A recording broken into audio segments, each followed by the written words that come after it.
A mente renovada por Deus. Parte 1. Potencial para renovar a mente. Capítulo 1. Transformando seu modo de pensar e viver. A responsabilidade que me fora dada era ao mesmo tempo emocionante e aterradora. Pediram-me para que fosse o orador de um jantar de Dia dos Namorados. Ainda jovem seminarista, começava a ter contato com a arte de falar em público, de forma que o nervosismo se instalou muito antes da noite do jantar. O que dizer a um grupo de adolescentes no Dia dos Namorados, alguns acompanhados, outros morrendo de vontade de ter alguém? Conta-se de novo a história do Senhor Valentim ou fala-se sobre o amor? Qual a melhor maneira de cativar-lhes a atenção? Nos dias que se seguiram, comecei a perceber os sinais da aproximação desse dia comemorativo nas lojas. Cartões, flores e outras opções de presentes semelhantes. Havia também corações para todo lado, bombons em forma de coração, papéis de carta decorados com corações, corações enfeitando cartões e muito mais. Foi então que me surgiu uma ideia. Decidi falar sobre o coração sob uma perspectiva bíblica. Que surpresa me aguardava! Supus encontrar algumas passagens na Bíblia sobre o coração e amor, mas acabei me deparando com mais de 800 referências ao tema. Também me impressionou o fato de serem poucas as que enfatizam as emoções. Quanto mais estudava as passagens bíblicas sobre o assunto, mais o foco da conversa com os alunos mudava de uma discussão sobre o amor e emoções relacionadas ao Dia dos Namorados para o desafio de reconhecer o coração como centro da vida das pessoas, a chave para o sucesso. Do fundo do coração. A palestra que finalmente apresentei deve ter sido útil para meus ouvintes. Pelo menos, assim espero. No entanto, reconheço que fui mais beneficiado do que eles. Por exemplo, quando cheguei à conhecida passagem de Provérbios, capítulo 3, versículo 1 ao 6, adquiri uma perspectiva completamente nova sobre o coração. Filho meu, não te esqueças da minha lei, e o teu coração guarde os meus mandamentos, porque eles aumentarão os teus dias e te acrescentarão anos de vida e paz. Não te desamparem a benignidade e a fidelidade. Ata-as ao teu pescoço, escreve-as na tábua do teu coração, e acharás graça e bom entendimento aos olhos de Deus e dos homens. Confia no Senhor de todo o teu coração e não te estribes no teu próprio entendimento.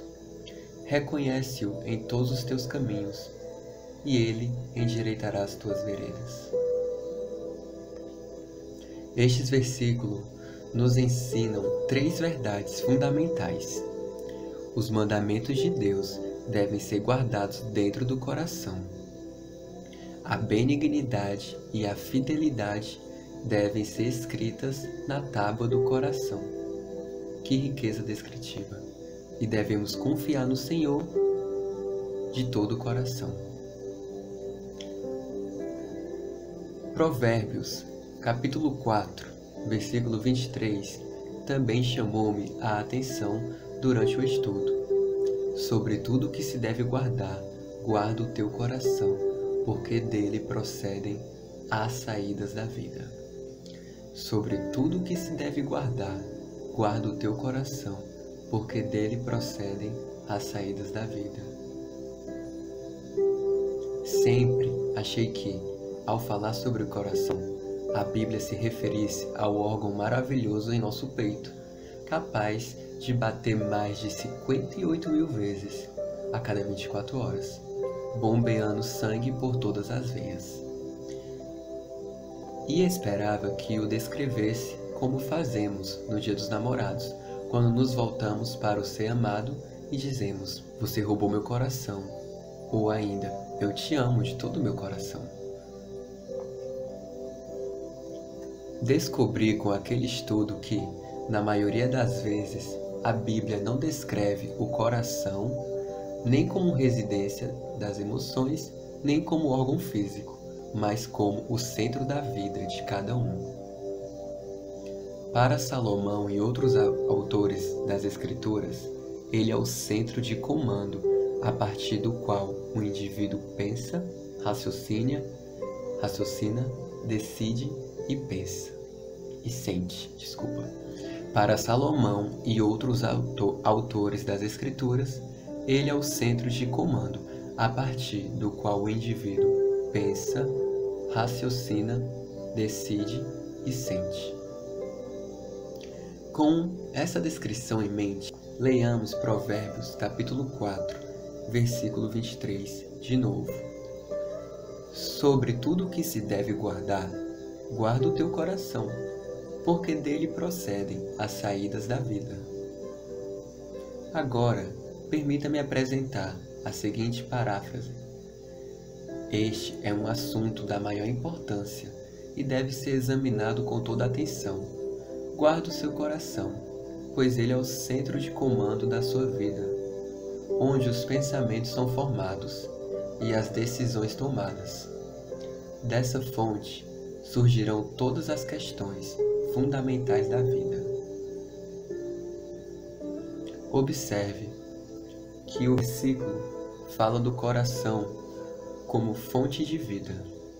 Isso me fez pensar: o que faz a água jorrar da fonte? O que determina o conteúdo e qualidade dos pensamentos ali originados? Temos algum controle sobre o que sai do coração e brota para a vida? Creio que, ao buscarmos as respostas para essas questões na Palavra de Deus, encontraremos verdades capazes de transformar nossas vidas. Mente e coração. As palavras, atitudes e emoções que jorram de seu coração para a vida são efeito, e não causa. No Antigo Testamento, o profeta Jeremias deixa muito claro que o coração pecaminoso produz um comportamento também pecaminoso, ao dizer que enganoso é o coração mais do que todas as coisas, e perverso. Quem o conhecerá? Eu, o Senhor, esquadrinho o coração, eu provo os pensamentos, e isso para dar a cada um segundo os seus caminhos, e segundo o fruto das suas ações. Jeremias, capítulo 17, versículo 9 ao 10. Enganoso é o coração, mais do que todas as coisas, e perverso. Quem o conhecerá? Eu, o Senhor, esquadrinho o coração, eu provo os pensamentos, e isso para dar a cada um segundo os seus caminhos e segundo o fruto das suas ações. Jesus se viu com o mesmo problema ao criticar a obsessão dos mestres em lei judaica pelas regras concernentes à higiene e ao ato de comer.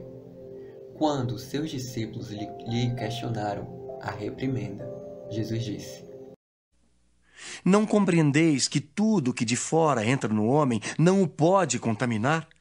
Porque não entra no seu coração, mas no ventre, e é lançado fora, ficando puras todas as comidas? E dizia: o que sai do homem, isso é que contamina o homem. Porque do interior do coração dos homens saem os maus pensamentos, os adultérios, as prostituições, os homicídios, os furtos, a avareza, as maldades, o engano, a dissolução, a inveja, a blasfêmia, a soberba, a loucura. Todos estes males procedem de dentro e contaminam o homem. De acordo com a Bíblia, Coração e mente estão unidos e formam a essência da pessoa, como afirma com grande clareza o autor de Provérbios. Porque como imaginou na sua alma, coração, assim é. Provérbios, capítulo 23, versículo 7. Porque como imaginou na sua alma, coração, assim é. Nas Escrituras, as palavras coração e mente são intercambiáveis, como no provérbio que acabamos de citar. Muitas vezes os dois termos são abordados no mesmo verso, como em Filipenses capítulo 4, versículo 7, onde Paulo diz: "E a paz de Deus, que excede todo o entendimento, guardará os vossos corações e as vossas mentes em Cristo Jesus." Almeida, Revista Atualizada. De qualquer forma, ao discutirmos coração e mente, nas próximas páginas, vamos tratá-los como sinônimos. E tendo em vista os propósitos deste livro, daremos maior ênfase à mente.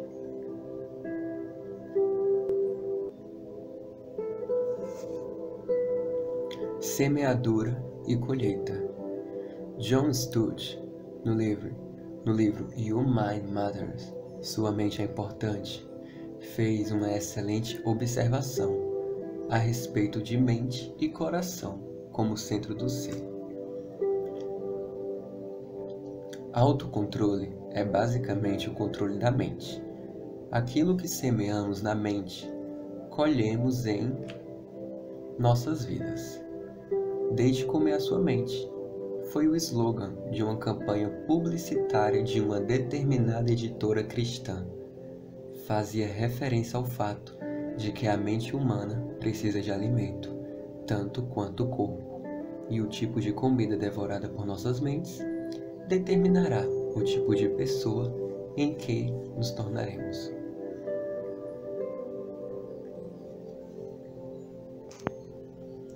Você é, hoje, a soma de todos os pensamentos que teve nos últimos meses e anos.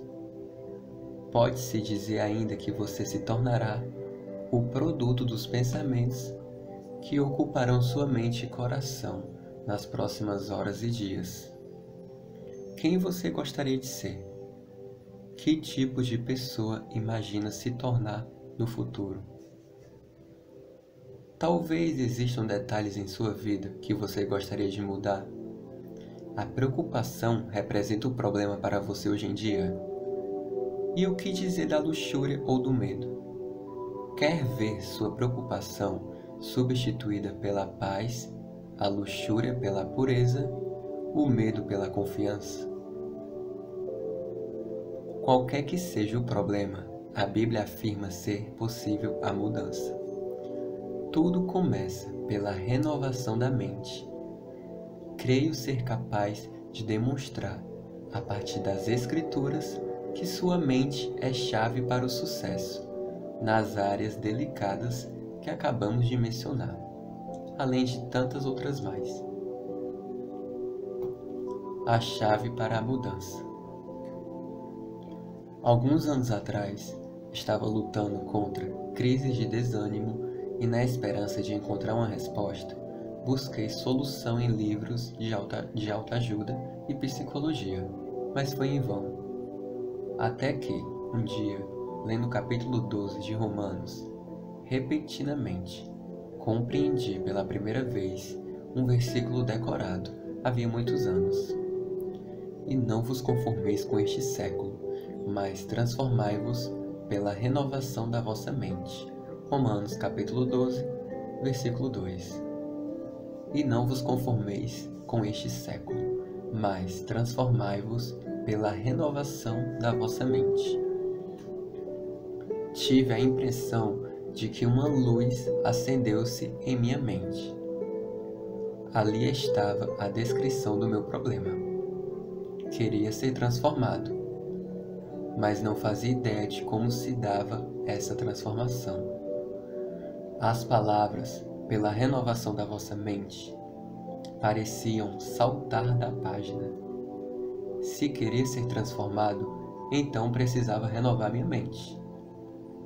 O que me levou à pergunta seguinte: Tema deste livro: como uma pessoa renova sua mente. Juntos veremos que mente renovada é uma vida transformada. Juntos veremos que mente renovada é uma vida transformada. Pré-requisitos para a mudança. Por onde começamos este processo de renovação da mente? Creio ser útil partirmos de uma descrição de transformação existente em 2 Coríntios capítulo 13, versículo 18. Mas todos nós, com cara descoberta, refletindo como um espelho a glória do Senhor, somos transformados de glória em glória, na mesma imagem, como pelo Espírito do Senhor. Mas todos nós, com cara descoberta, refletindo como um espelho a glória do Senhor, somos transformados de glória em glória, na mesma imagem, como pelo Espírito do Senhor. A decisão. A primeira verdade é que a transformação só é possível para os que creem. Alguns versículos antes de 2 Coríntios 3,18 relatam que os israelitas, enquanto seguiam Moisés pelo deserto, o entendimento lhes ficou endurecido, pois até o dia de hoje a leitura do Velho Pacto permanece o mesmo véu, não lhe sendo revelado que em Cristo é ele abolido. 2 Coríntios capítulo 13, versículo 14. Os efeitos desse mesmo véu são citados no capítulo seguinte, quando Paulo diz: mas, se ainda o nosso evangelho está encoberto, para os que se perdem está encoberto, nos quais o Deus deste século, Satanás, cegou os entendimentos dos incrédulos, para que não lhes resplandeça a luz do evangelho da glória de Cristo, que é a imagem de Deus. 2 Coríntios capítulo 4, versículo 3 ao 4. Mas, se ainda o nosso evangelho está encoberto, para os que se perdem está encoberto, nos quais o Deus deste século, Satanás, cegou os entendimentos dos incrédulos, para que não lhes resplandeça a luz do evangelho da glória de Cristo, que é a imagem de Deus. Essa condição, porém, não precisa ser permanente, pois, quando se converter ao Senhor, então o véu se tirará. 2 Coríntios capítulo 13, versículo 16. Quando se converter ao Senhor, então o véu se retirará. O véu que encobre a mente e limita o entendimento só é removido quando alguém reconhece em Cristo seu Salvador e Senhor. É importante não tratarmos a questão com leviandade. O tipo de transformação descrita na Bíblia só é possível depois que a pessoa confia em Cristo como Salvador e o véu lhe é retirado.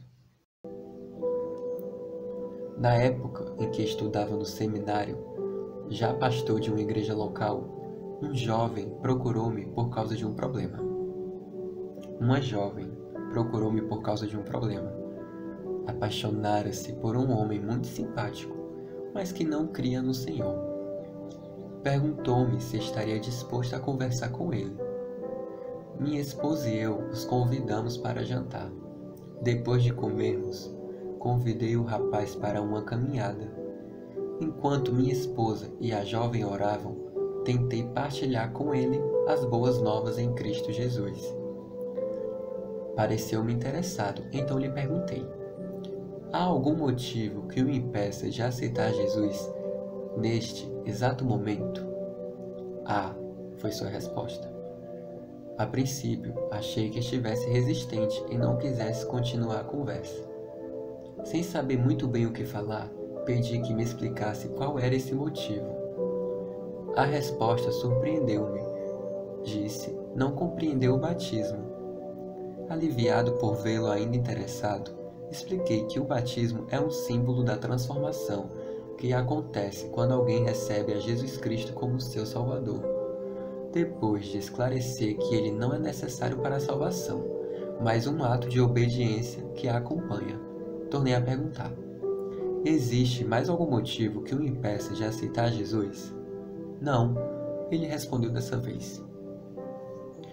Após alguns instantes de um silêncio nervoso, expus a mensagem da salvação de novo, e ele orou, recebendo a Jesus em seu coração. O véu fora removido. Seus olhos agora estavam abertos.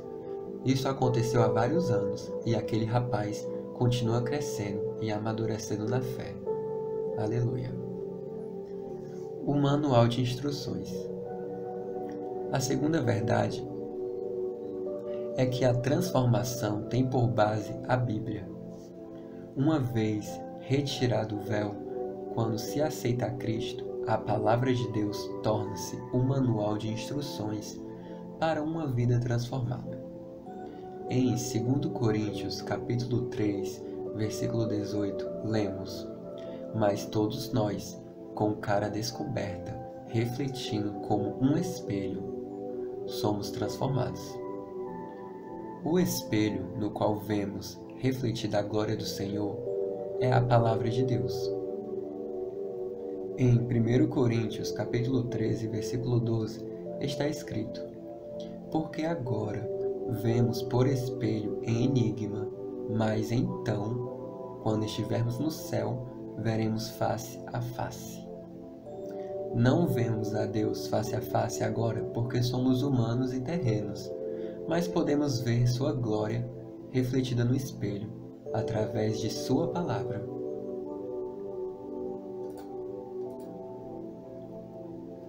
O apóstolo Tiago também referiu-se à palavra de Deus como espelho ao advertir: e sede cumpridores da palavra, e não somente ouvintes, enganando-vos com falsos discursos.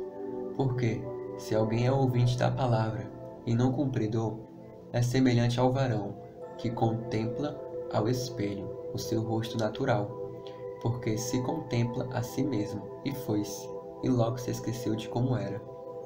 Tiago, capítulo 1, versículo 22 ao 24.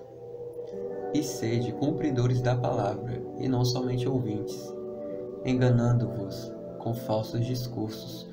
Porque, se alguém é ouvinte da palavra e não cumpridor, é semelhante ao varão que contempla ao espelho o seu rosto natural, porque se contempla a si mesmo e foi-se, e logo se esqueceu de como era.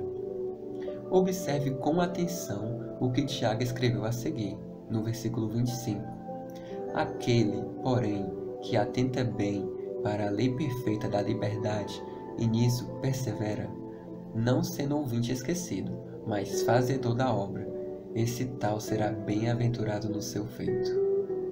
Aquele, porém, que atenta bem para a lei perfeita da liberdade, e nisso persevera, não sendo ouvinte esquecido, mas fazedor da obra, esse tal será bem-aventurado no seu feito. E se você fizesse uma rápida análise de sua lista de prioridades neste momento, o que ela revelaria? Será que está gastando pouco tempo estudando a palavra transformadora de Deus, em comparação ao período dedicado a ver televisão ou fazer outras atividades? O foco. O terceiro princípio mencionado em 2 Coríntios capítulo 3, versículo 18, é que a transformação está fundamentada em Cristo. Voltando ao nosso versículo-chave, lemos que estamos refletindo como um espelho a glória do Senhor e sendo transformados de glória em glória na mesma imagem. Refletindo como um espelho a glória do Senhor e sendo transformados de glória em glória na mesma imagem. Como nos tornamos parecidos com Cristo? Como adquirimos a sua imagem? Moldando nossas vidas à vida de Jesus. Como nos tornamos parecidos com Cristo? Como adquirimos a sua imagem? Moldando nossas vidas à vida de Jesus. E qual a melhor maneira de se fazer isso? Observando sua vida conforme retratada nas Escrituras, a Bíblia. Quando olharmos para o espelho da Palavra de Deus, nosso foco será a glória de Jesus Cristo. À medida que Ele viver sua vida diante dos nossos olhos e nos revelar seus princípios, a transformação não tem por base o próprio eu, como nos dizem muitos programas de autoajuda. Antes, seu fundamento está em Cristo. O apóstolo João descreve o produto final resultante disso, quando Cristo finalmente vier ao nosso encontro. Amados, agora somos filhos de Deus, e ainda não é manifesto o que havemos de ser. Mas sabemos que, quando Ele se manifestar, seremos semelhantes a Ele, porque assim como é, o veremos. 1 João, capítulo 3, versículo 2. Amados, agora somos filhos de Deus, e ainda não é manifesto o que havemos de ser. Mas sabemos que, quando Ele se manifestar, seremos semelhantes a Ele, porque assim como é, o veremos.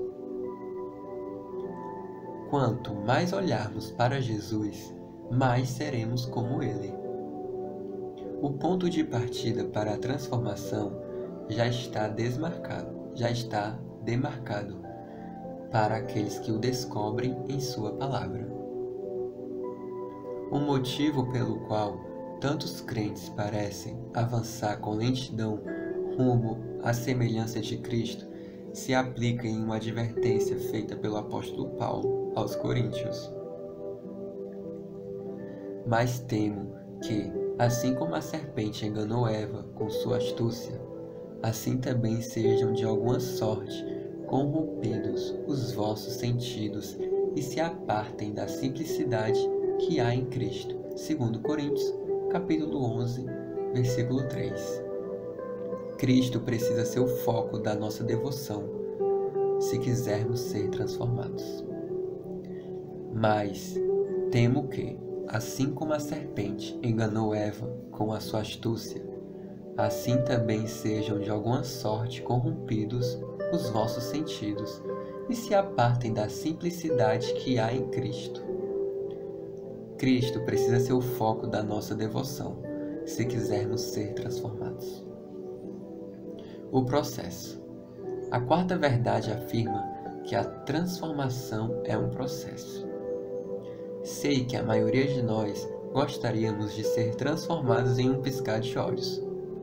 Queríamos que Deus fizesse um milagre e removesse todas as falhas, hábitos e padrões de pensamento que detestamos, substituindo-os no mesmo instante por atitudes e pensamentos corretos.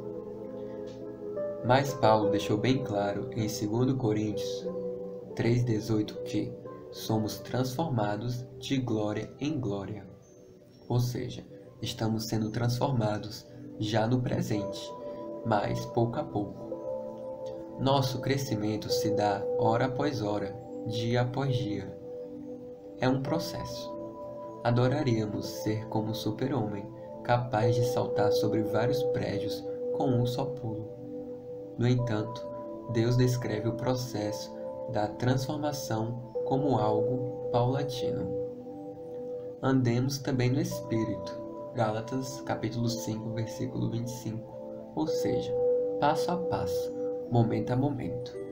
À medida que o fizermos, Ele nos transformará de glória em glória. Quer dizer, de glória em uma glória ainda maior, ou uma glória que se sobrepõe e supera a outra.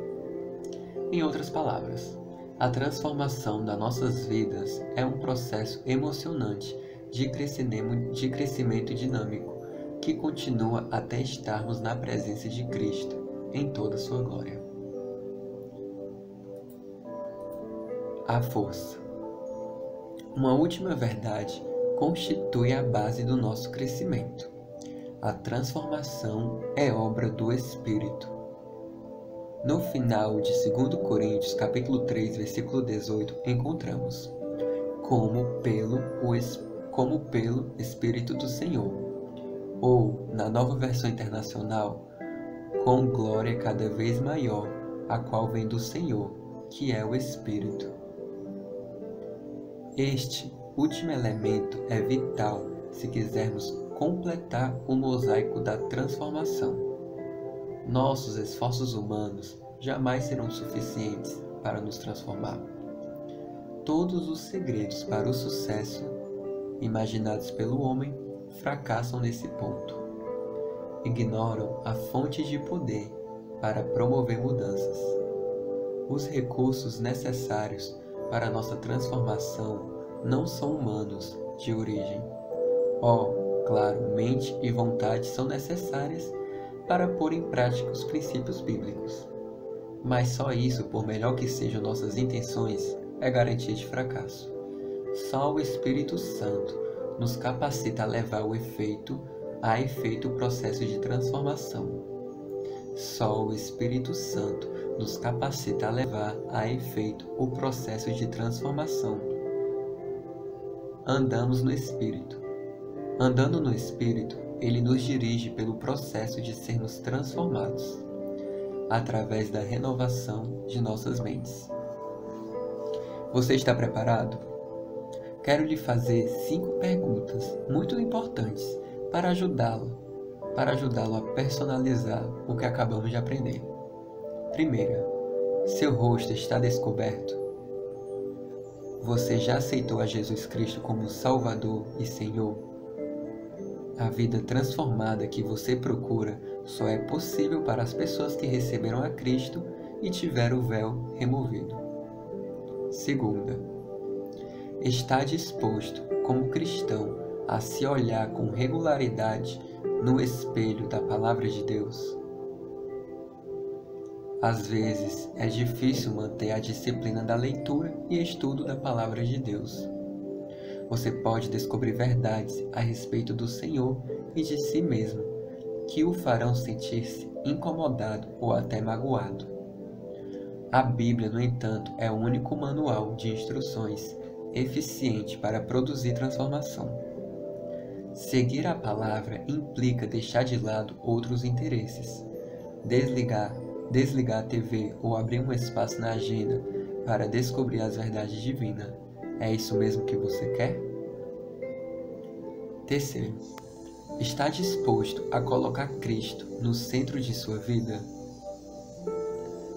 Ser cristocêntrico significa não ter mais nada ocupando o centro da sua vida. Talvez você tenha de destronar os esportes, as compras, seu ego, ou dar a uma pessoa muito importante uma posição secundária em relação a Jesus. Há um livrinho de Robert Munger que descreve muitíssimo bem essa devoção pura a Jesus. Chama-se Meu Coração, Lar de Cristo. Em poucas páginas, Munger retrata o coração de uma pessoa como se fosse uma casa. Cada cômodo corresponde a uma área da nossa vida. Por exemplo, na sala de jogos guardamos as atividades de lazer. No escritório alimentamos a mente com livros, revistas, fitas cassetes e de vídeo. Localizados na sala de jantar estão os apetites e desejos de nossa vida. A sala de estar, contudo, é um local tranquilo, onde Cristo gostaria de estar sempre, em comunhão conosco, estreitando os laços de amizade que nos unem. O objetivo do livro de Munger é deixar claro que Cristo deseja ser o dono da casa inteira. Ele quer ser Senhor de todas as áreas da nossa vida, ocupando o centro, sem quaisquer reservas. Quarto, você acredita que a transformação da sua vida é um processo? Ou, em outras palavras, você rejeita as chamadas soluções imediatistas e se compromete a seguir o processo bíblico de mudança? Isso às vezes significa alterar hábitos de uma vida inteira e ajustar padrões confortáveis, mas opostos a seu novo objetivo. Talvez sinta-se frustrado com a lentidão do processo. Ainda quer abraçar essa ideia? 5. Enfim, você deixará o Espírito Santo de Deus conduzi-lo? está disposto a dizer: isso eu não consigo fazer, Senhor. Já tentei outras vezes, mas vou deixar o Senhor me guiar e me dar forças para mudar. A transformação é um processo espiritual que não pode ser executado apenas pelos esforços humanos. À medida que você corresponder à palavra, guiado pelo Espírito Santo, Deus o transformará, emprestando-lhe a maior semelhança com Cristo. E agora, nos próximos capítulos, veremos de que maneira a mente transformada conduz a uma vida transformada. Também analisaremos como pôr em prática essa renovação e descobriremos alguns dos vários benefícios e bênçãos de se ter a mente renovada. É possível sim ter essa mudança. Do contrário, Paulo não nos teria dito: e não vos conformeis com este século, mas transformai-vos pela renovação da vossa mente. Romanos 12, versículo 2. E não vos conformeis com este século, mas transformai-vos pela renovação da vossa mente.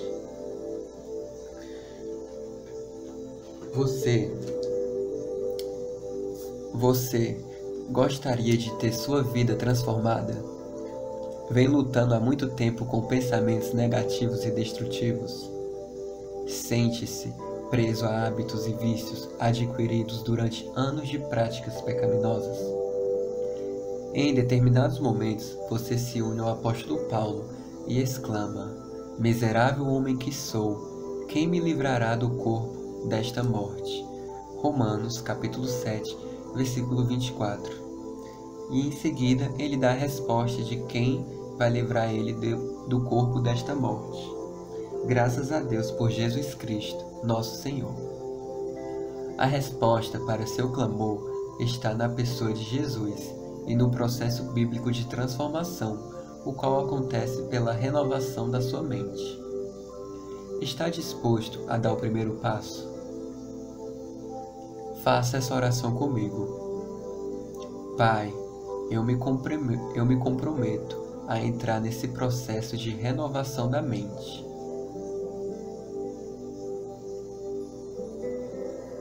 Por favor, Senhor, revele-me seu poder e verdade durante esse estudo.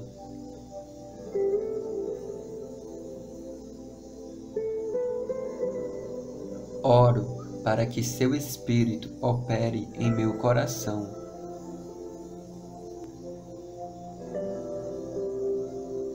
À medida que minha mente for sendo renovada. E transforme minha vida para a sua glória.